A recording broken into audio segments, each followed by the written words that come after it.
AG ನ್ಯೂಸ್ಗೆ ಸ್ವಾಗತ. ಯಾದಗಿರಿ ತಾಲೂಕಿನ ಹಳಗೇರ ಗ್ರಾಮ ಪಂಚಾಯತ್ ವ್ಯಾಪ್ತಿಗೆ ಒಳಪಡುವ ಮಸ್ಕನಹಳ್ಳಿ ಗ್ರಾಮದಲ್ಲಿ ಮೂಲಭೂತ ಸೌಕರ್ಯಗಳ ಗಂಭೀರ ಕೊರತೆ ಕಾಡ್ತಾ ಇದೆ. ವಿಶೇಷವಾಗಿ ಕುಡಿಯುವ ನೀರಿನ ಸಮಸ್ಯೆ ದಿನೇ ದಿನೇ ಉಲ್ಬಣಗೊಂಡಿದ್ದು, ಸಂಬಂಧಪಟ್ಟ ಅಧಿಕಾರಿಗಳ ನಿರ್ಲಕ್ಷ್ಯದ ವಿರುದ್ಧ ಅಖಿಲ ಭಾರತೀಯ ಪೊಲೀಸ್ ಸಮಾಜದ ರಾಜ್ಯ ಸಂಘಟನಾ ಕಾರ್ಯದರ್ಶಿ ಹಾಗೂ ಸಾಮಾಜಿಕ ಹೋರಾಟಗಾರ ಉಮೇಶ್ ಕೆ ಮುದ್ದಾಳ್ ಅವರು ಜಿಲ್ಲಾಡಳಿತಕ್ಕೆ ಪ್ರಶ್ನೆ ಮಾಡಿದ್ದಾರೆ. ಗ್ರಾಮಕ್ಕೆ ಭೇಟಿ ನೀಡಿದ ಅವರು ತಮಟೆ ಬಾರಿಸುವ ಮೂಲಕ ಸ್ಥಳದಲ್ಲೇ ದಿಢೀರ್ ಪ್ರತಿಭಟನೆ ಮಾಡಿ ಜನರ ಸಮಸ್ಯೆಗಳತ್ತ ಅಧಿಕಾರಿಗಳ ಗಮನ ಸೆಳೆದಿದ್ದಾರೆ. ಮಸ್ಕನಹಳ್ಳಿ ಗ್ರಾಮದಲ್ಲಿ ನಿರ್ಮಾಣಗೊಂಡಿರುವ 2 ನೀರಿನ ಮೇಲ್ತೊಟ್ಟಿಗಳನ್ನು ತಕ್ಷಣ ಸ್ವಚ್ಛಗೊಳಿಸಬೇಕು ಹಾಗೂ ಶುದ್ಧ ಕುಡಿಯುವ ನೀರಿನ ಘಟಕ ಕೂಡಲೇ ಜನ ಬಳಕೆಗೆ ಆರಂಭಿಸಬೇಕು ಅಂತ ಆಗ್ರಹ ಮಾಡಿದ್ದಾರೆ. ಶುದ್ಧ ನೀರು ಸಿಗದೆ ಜನ ಹಾಗೂ ಜಾನುವಾರುಗಳು ತೀವ್ರ ಸಂಕಷ್ಟ ಎದುರಿಸ್ತಾ ಇದೆ ಎಂದಿದ್ದಾರೆ.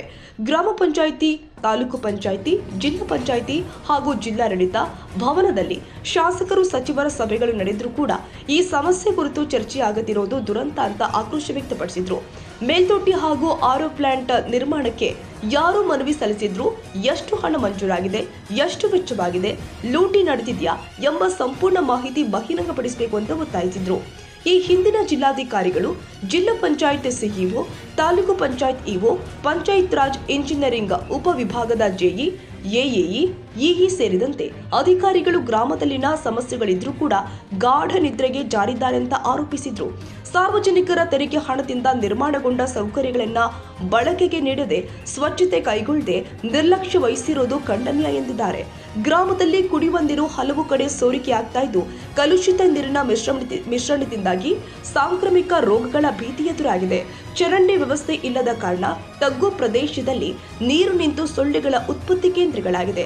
ಅಲ್ಲದೆ ವಿದ್ಯುತ್ ಕಂಬಗಳು ಬಾಗಿ ನಿಂತಿದ್ದು, ಮನೆಯ ಮೇಲಿಂದ ವಿದ್ಯುತ್ ತಂತಿಗಳು ಜೋತು ಬಿದ್ದಿರೋದ್ರಿಂದ ಅನಾಹುತದ ಆತಂಕ ನಿರ್ಮಾಣವಾಗಿದೆ ಅಂತ ದೂರಿದ್ರು. ಗ್ರಾಮಕ್ಕೆ ಹೋಗುವ ರಸ್ತೆಯ 2 ಬದಿಯ ಜಾಲಿಕಂಟಿ ತೆರವು, ಚರಂಡಿ ಸ್ವಚ್ಛತೆ ಹಾಗೂ ಬ್ಲೀಚಿಂಗ್ ಪೌಡರ್ ಸಿಂಪಡಿಸುವಂತೆ ಅವರು ಆಗ್ರಹ ಮಾಡಿದ್ದಾರೆ. ತಕ್ಷಣ ತಂಡ ರಚಿಸಿ ತನಿಖೆ ಮಾಡಬೇಕು. ಕಲುಷಿತ ನೀರಿನಿಂದ ಈ ಹಿಂದೆಯೇ ಜಿಲ್ಲೆಯಲ್ಲಿ ಸಾವು ನೋವು ಪ್ರಕರಣಗಳು ವರದಿಯಾಗಿದೆ. ಆದ್ದರಿಂದ ಮೇಲ್ತೊಟ್ಟಿ ಹಾಗೂ ಶುದ್ಧ ಕುಡಿಯುವ ನೀರಿನ ಘಟಕವನ್ನ ಕೂಡಲೇ ಜನ ಬಳಕೆಗೆ ಆರಂಭಿಸಬೇಕು. ಇಲ್ಲದಿದ್ರೆ ಹಳಗೇರ ಪಂಚಾಯತ್ ಎದುರು ಜಾಲಿ ಮುಳ್ಳು ಹಚ್ಚಿ ತೀವ್ರ ಪ್ರತಿಭಟನೆ ಮಾಡಬೇಕಾಗತ್ತೆ ಅಂತ ಎಚ್ಚರಿಕೆ ಕೊಟ್ಟಿದ್ದಾರೆ. ನನ್ನ ಹೆಸರು ಯಲ್ಲಪ್ಪ ಅಂತೇಳಿ, ನಮ್ಮೂರು ಮಸ್ಕನಹಳ್ಳಿ. ನಿನ್ನೆ ನಾವು ಉಮೇಶ್ ಅಣ್ಣ ಹತ್ರ ಹೋಗಿದ್ದೀವಿ. ನಮ್ಮೂರು ಸಮಸ್ಯೆಗಳು ಹಿಂಗಾವ ಅಂತೇಳಿ ಕೇಳಿದ್ವಿ ನಾವು.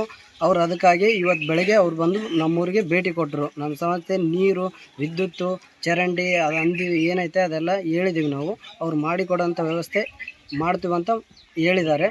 ಅಷ್ಟಕ್ಕೆ ನಾವು ಹೇಳಿ ಬಿಟ್ಟಿದ್ದೀವಿ. ಅವರು ಮಾಡೋ ವ್ಯವಸ್ಥೆ ಮುಂದಿಂದ ಅವ್ರು ಮಾಡಿಕೊಡ್ತೀವಿ ಅಂತ ಹೇಳಿದ್ದಾರೆ. ನಿಮ್ಮ ಹೆಸರು? ನನ್ನ ಹೆಸರು ಯಲ್ಲಪ್ಪ ಅಂತೇಳಿ. ಯಾದಗಿರಿ ತಾಲೂಕಿನ ಮಸ್ಕನಹಳ್ಳಿ ಗ್ರಾಮದ ಆಂಜನೇಯ ದೇವಸ್ಥಾನ ಆವರಣದಲ್ಲಿ ಗ್ರಾಮದ ಪ್ರಮುಖ ರಸ್ತೆಯಲ್ಲಿ ತಮಟೆ ಬಾರಿಸುವ ಮುಖಾಂತರ ಸಂಚಾರ ಮಾಡಿ ನೋಡಿದಾಗ ಸಾಕಷ್ಟು ಸುಮಾರು 10ರಿಂದ 11 ಮೂಲಭೂತ ಸೌಕರ್ಯ ಇರಬೇಕಾದಂಥದ್ದು. ಶುದ್ಧ ಕುಡಿಯೋ ನೀರು, ಟ್ಯಾಂಕ್ ಸ್ವಚ್ಛತೆ, ವಿದ್ಯುತ್ ಸಮಸ್ಯೆ, ಚರಂಡಿ ಸ್ವಚ್ಛತೆ, ಆರೋ ಪ್ಲಾಂಟ್ ಆಗಿರ್ಬೋದು, ಮತ್ತೇನದ ಮನೆ ಮೇಲೆ ಆಯ್ದು ಹೋಗಿರ್ತಕ್ಕಂಥ ವಿದ್ಯುತ್ ತಂತಿಗಳನ್ನು ಸರಿಪಡಿಸ್ತಕ್ಕಂಥ ಕೆಲಸ, ರಸ್ತೆ ಬದಿಯಲ್ಲಿರ್ತಕ್ಕಂಥ ಯಾವುದು ಜಾಲಿ ಮುಳ್ಳುಗಳನ್ನು ತೆರವುಗೊಳಿಸ್ತಕ್ಕಂಥದ್ದು, ಶಾಲಾ ಮಕ್ಕಳಿಗೆ 8, 9, 10ನೇ ತರಗತಿಗೆ ಇಲ್ಲಿ ಇನ್ನುವರೆಗೆ ಕೆಂಪು ಬಸ್ ಕಂಡಿಲ್ಲ ಅಂತಕ್ಕಂಥದ್ದು, ಸೇರಿದಂತೆ ಸುಮಾರು 10ರಿಂದ 11 ಸಮಸ್ಯೆಗಳನ್ನು ಗ್ರಾಮಸ್ಥರು ಈ ಆಂಜನೇಯ ದೇವಸ್ಥಾನ ಆವರಣದಲ್ಲಿ ಒಂದು ಸಭೆಯಲ್ಲಿ ಹೇಳಿದ್ದಾರೆ. ನಾನೇನು ಮಾಡ್ತೀನಿ, ಶೀಘ್ರದಲ್ಲೇ ಇವರು ಆರೋಗ್ಯ ಕಾಪಾಡೋದು ನನ್ನ ಕರ್ತವ್ಯ ಅದ. ಯಾಕಂದ್ರೆ ಇವರು ಸೊಳ್ಳೆಗಳ ನಿಯಂತ್ರಣ ಆಗಬೇಕು, ಬ್ಲೀಚಿಂಗ್ ಪೌಡರ್ ಹೊಡಿಬೇಕಂತಕ್ಕಂಥದ್ದು. ಇವರು ಸಾರ್ವಜನಿಕರ ಆರೋಗ್ಯ ಕಾಪಾಡ್ತಕ್ಕಂಥ ಪ್ರಾಮಾಣಿಕ ಪ್ರಯತ್ನ ಮಾಡ್ತೀನಿ. ಈ ಸೌಲಭ್ಯಗಳನ್ನು ಸಂಬಂಧಪಟ್ಟ ಅಧಿಕಾರಿಗಳಾಗಿರ್ತಕ್ಕಂಥ ಗ್ರಾಮ panchayat P D O, taluk panchayat EO, ಜಿಲ್ಲಾ ಪಂಚಾಯತ್ ಸಿಒ, ಜಿಲ್ಲಾಧಿಕಾರಿಗಳು ಮತ್ತು ಶಾಸಕರು, ಯಾವುದು KSRTC ಬಸ್, ಸಾರಿಗೆ ಬಸ್ ಜಿಲ್ಲಾ ಅಧಿಕಾರಿಗಳಿಗೆ ಭೇಟಿಯಾಗಿ ಮಾಡ್ತಕ್ಕಂಥ ಕೆಲಸ ಮಾಡ್ತೀನಿ. ಆದರೆ ಶಾಲಾ ಮಕ್ಕಳು ಸಮಯ ಅವ್ರು ಹೇಳ್ಬೇಕು, ನನಗೆ ಎಷ್ಟೊತ್ತಿಗೆ ಏನಲ್ಲ ಅಂತೇಳಿ ಇದು ಗೊತ್ತಾಗಲ್ಲ. ಅವಾಗ ಎಂದು ಭೇಟಿ ಮಾಡಿಸ್ತೀರಿ ಹೇಳ್ರಿ, ಅವ್ರಿಗೆ ಭೇಟಿ ಮಾಡಿಸ್ರೆ ಆ ಸಮಯವನ್ನು ಅವ್ರಿಗೆ ತಿಳಿಸಿ ನಾನು ಮಾಡಿಸ್ತಕ್ಕಂಥ ವ್ಯವಸ್ಥೆ ಮಾಡ್ತೀನಿ. ಇವೆಲ್ಲ ಕೆಲಸಗಳನ್ನು ಸುಮಾರು 1 ವಾರ 10-15 ದಿವಸ ಒಳಗೆ ಸಮಸ್ಯೆಗಳನ್ನು ಬಗೆಹರಿಸ್ತಕ್ಕಂಥ ಕೆಲಸಕ್ಕೆ ನಾನು ಭರವಸೆ ನೀಡ್ತೀನಿ, ಮಾಡಿಸಿ ಮತ್ತೆ ನಿಮ್ಮಲ್ಲಿ ಬಂದು ಗೇಸ್ ನಿಮಗೆ ಭೇಟಿಯಾಗಿ ನಿಮ್ಮ ಜೊತೆಗಿದ್ದು ಈ ಆಂಜನೇಯ ದೇವಸ್ಥಾನ ಆಶೀರ್ವಾದ ಪಡೆಯೋದ್ರ ಜೊತೆಗೆ ನಿಮಗೆಲ್ಲರೂ ಕಣ್ಣು ತುಂಬ ನೋಡಿಕೊಂಡು ನಿಮಗೆ ನಮಸ್ಕಾರ ಮಾಡಿ ಹೋಗ್ತೇನೆ ಅಂತಕ್ಕಂಥದ್ದು ನನ್ನ ಅಭಿಪ್ರಾಯ. ಈ ಸಂದರ್ಭದಲ್ಲಿ ಭೀಮಶಂಕರ್, ಪವನ್, ಮಲ್ಲಿಕಾರ್ಜುನ್, ಮಲ್ಲಪ್ಪ, ರಫೀಕ್, ಯಲ್ಲಪ್ಪ, ಶಾಣಪ್ಪ, ಆಂಜನೇಯ, ಕಾಸಿಂ, ಹನುಮಂತ, ಅಲ್ಲಿಸಾಬ್, ಮಾಂತೇಶ್, ಜಗಪ್ಪ, ದೈದಪ್ಪ, ಬಸಪ್ಪ, ಚಂದ್ರಕಾಂತ್ ಸೇರಿ ಮತ್ತಿತರರು ಹಾಜರಿದ್ದರು. Nizamuddin, Yadgir, AG news.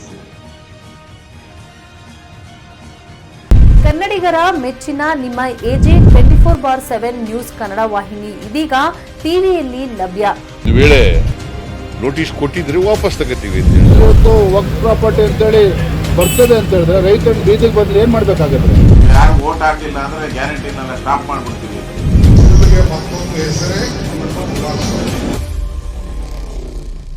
ಕರ್ನಾಟಕ ಮತ್ತು ದೇಶ ವಿದೇಶ 360 ಡಿಗ್ರಿ ಸುದ್ದಿ ಹಾಗೂ ಉತ್ತರ ಕರ್ನಾಟಕ ಬೆಳಗಾವಿ, ಬಾಗಲಕೋಟೆ, ಧಾರವಾಡ, ಹಾವೇರಿ, ಗದಗ, ಬಿಜಾಪುರ ಜಿಲ್ಲೆಯ ಕ್ಷಣ ಕ್ಷಣದ ವಿವರವನ್ನ ಪಡೆಯುವುದಕ್ಕೆ ಎಜೆ 24/7 ನ್ಯೂಸ್ ಕನ್ನಡ ವಾಹಿನಿಯನ್ನ ಲೈಕ್ ಮಾಡಿ, ವಿಡಿಯೋಗಳನ್ನ ಶೇರ್ ಮಾಡಿ, ಕಮೆಂಟ್ ಮಾಡುವ ಮೂಲಕ ನಮ್ಮ ವಾಹಿನಿಗೆ ಸಹಕಾರ ನೀಡಿ ಮತ್ತು ಚಾನೆಲ್ ಅನ್ನ ಸಬ್ಸ್ಕ್ರೈಬ್ ಮಾಡಿ.